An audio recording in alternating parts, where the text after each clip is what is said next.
We live in an age of noise. It is everywhere. The hum of the refrigerator, the vibration of the phone in your pocket, the distant siren of a police car. But these are just sounds. They can be ignored. The true noise, the noise that drives men to madness, lives inside. Imagine a room with no windows and no doors. Inside that room, 1,000 people are screaming at you. They are screaming about your past mistakes. They are screaming about your future failures. Now imagine that room is your own head.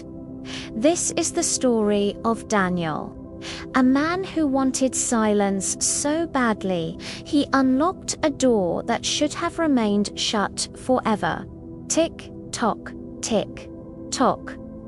To Daniel, the clock didn't sound like a machine. It sounded like a hammer hitting an anvil inside his skull. He hadn't slept in 6 days. Not really. Every time he closed his eyes, the cinema of his mind would start playing. He saw the face of his ex-wife, looking at him with disappointment. He heard his boss telling him he wasn't good enough. He felt the guilt of things he did 20 years ago. Quiet, he whispered to the empty room, "Please, just be quiet." But the mind is a cruel master. When you ask it to stop, it only shouts louder. That night, Daniel found an old book in his father's library. A dusty, leather-bound journal titled The Temple of the Void. It spoke of a monk living high in the Blackwood mountains, a man who knew the secret of the eternal silence. Daniel didn't believe in magic. He didn't believe in myths. But desperation makes believers of us all. At sunrise, he packed a bag. He didn't know he was packing for his own funeral. The locals told him not to go. The Blackwood isn't just a forest, the old innkeeper had warned, his hands shaking as he poured coffee. It's a mirror. It shows you things you keep hidden. Daniel ignored him. He drove his car until the road ended, and then he walked. The forest was unnaturally cold. The silence here was different. It wasn't peaceful. It was watching. As he climbed higher, the air grew thin. Suddenly, a twig snapped loudly behind him. Daniel froze. "Hello?" he called out. Silence. Then, a whisper carried by the wind. Failure. Daniel spun around. No one was there. Just the ancient pine trees swaying. "It's just the wind," he muttered. But his heart was pounding against his ribs like a trapped bird.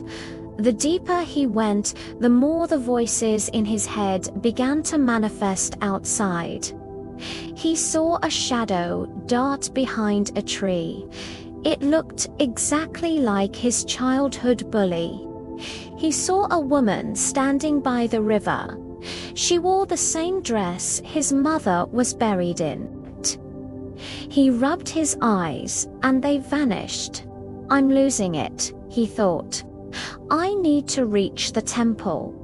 The temple was older than history. The wood was black with age. Sitting by a dying fire was the master. He was incredibly old, his skin like crumpled paper, his eyes completely white and blind. Daniel collapsed in front of him, gasping for air. "Help me," Daniel choked out.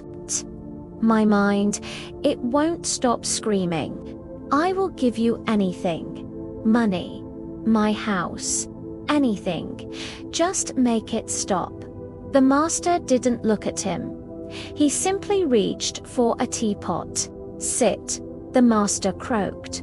His voice sounded like dry leaves being crushed. Daniel sat. The master placed a small, cracked cup in front of Daniel. He began to pour steaming hot tea. The cup filled up. The tea reached the brim, but the master kept pouring. The hot liquid spilled over the sides, splashing onto Daniel's hands. Ouch! Hey, stop! What are you doing? It's full! Daniel yelled, pulling his hand back. The master stopped. He placed the teapot down slowly. You are observant, the master said. You see that the cup is full, but you do not see that you are full. What? Daniel asked, rubbing his burned hand. You come here asking for peace, the master whispered, leaning closer. But your mind is so full of opinions, regrets, fears, and noise. Where is there room for peace? Peace cannot enter a house that is already filled with garbage. So empty it, Daniel yelled. Tell me how. The master pointed to a dark cave behind the temple. The mouth of the cave looked like a screaming beast. Spend one night in the cave of echoes, the master said. Do not speak, do not sleep, just listen. If you survive the night, your mind will be empty. Daniel entered the cave. It smelled of wet earth and something metallic like old blood. He sat in the lotus position as instructed. Empty your mind, he told himself. Think of nothing, just a blank wall. For the first hour, it worked. The silence was heavy, but then the cave began to wake up. The cave of echoes didn't echo sound, it echoed thoughts. First, it was subtle, a buzzing sound, then distinct words. You are weak. Nobody loves you. Remember the accident. It was your fault. Daniel covered his ears. Stop it. But the voices weren't coming from outside. They were vibrating in his bones. Suddenly, the darkness in front of him began to move. The shadows twisted and turned, forming shapes. Out of the blackness stepped a figure. It was Daniel. But not the Daniel of today. It was the Daniel of 10 years ago. The Daniel who made that terrible mistake. The doppelganger smiled, a wide, unnatural smile that stretched too far across his face. Did you think you could run from us? The creature hissed. Daniel scrambled back, his back hitting the cold rock wall. You're not real. You're a hallucination, he screamed. If I am not real, the creature whispered, stepping closer, then why does it hurt so much to look at me? Daniel was surrounded. Every fear he had ever suppressed was now standing before him, made of shadow and malice. They grabbed him. Their hands were freezing cold. He felt the weight of his failures crushing his chest physically. He couldn't breathe. Die, they whispered. Just give up.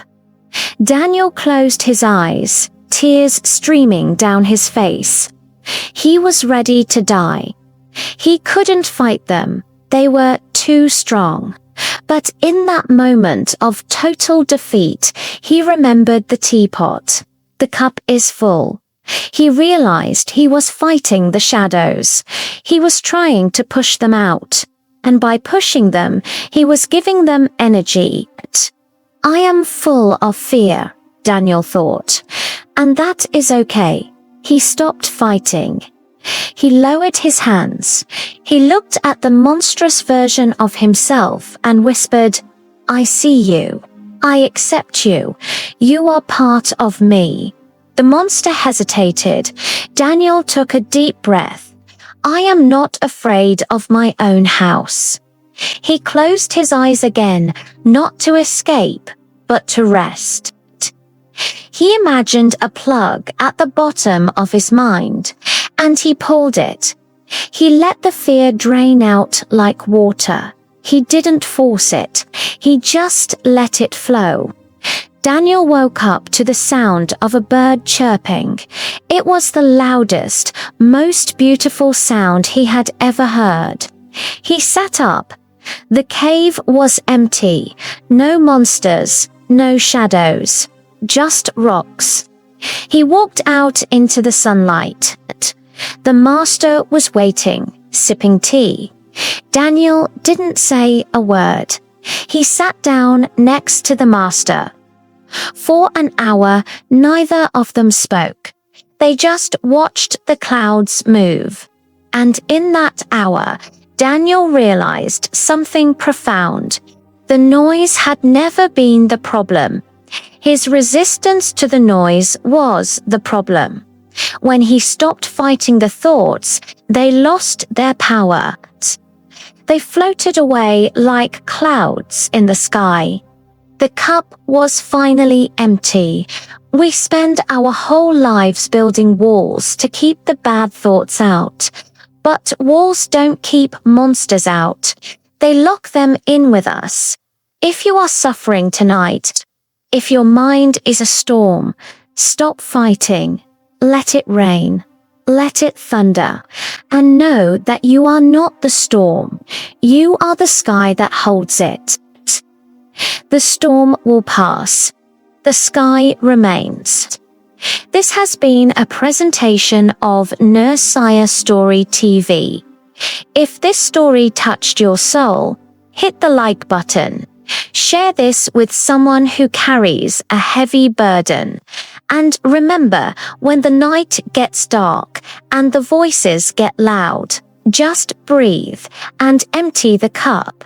Subscribe for more. Goodbye.